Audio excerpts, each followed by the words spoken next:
श्री स्वामी समर्थ सगळ्या स्वामी भक्तांना. तर चला पाहूया की स्वामी महाराज तुम्हाला काय संकेत किंवा काय संदेश देऊ इच्छितात. तुम्हाला सकारात्मक राहायचं आहे, स्वामी महाराजांबद्दल विचार करायचा, आपल्या लाईफमधल्या जे पण प्रॉब्लेम्स आहेत त्याबद्दल विचार करायचा आहे.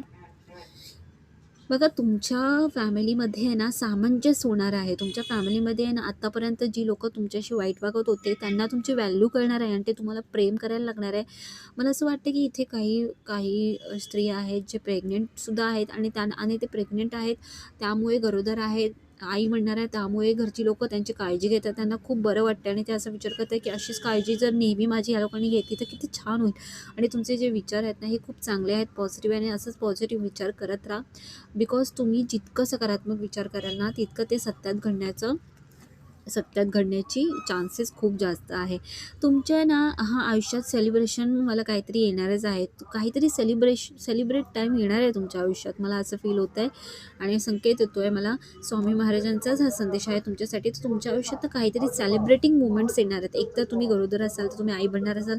सेकंड, जर कुणाचं आहे ना मॅरेजमध्ये काही इश्यू येत होते तर ते मॅरेज आता सक्सेसफुल होणार आहे, हे सुद्धा इथे आलं आहे.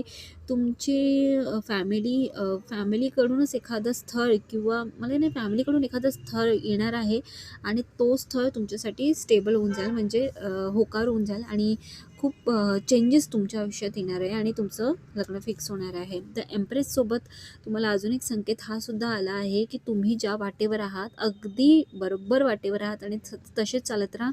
मला इथे खूप सारे चान्सेस गरोदर महिलांसाठीच वाटतात आहे आणि ते खूप खुश आहेत. येणाऱ्या जे फर्स्ट मदर पण असू शकते, ओके, फर्स्ट चाइल्ड पण असू शकतो.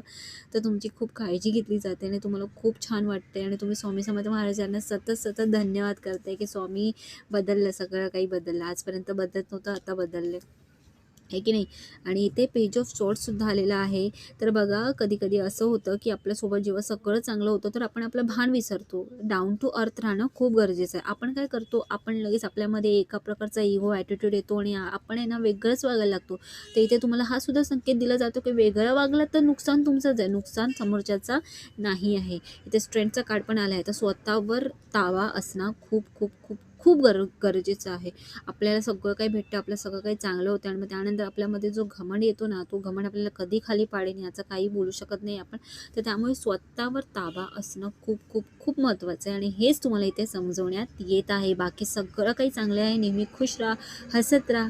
श्री स्वामी समर्थ.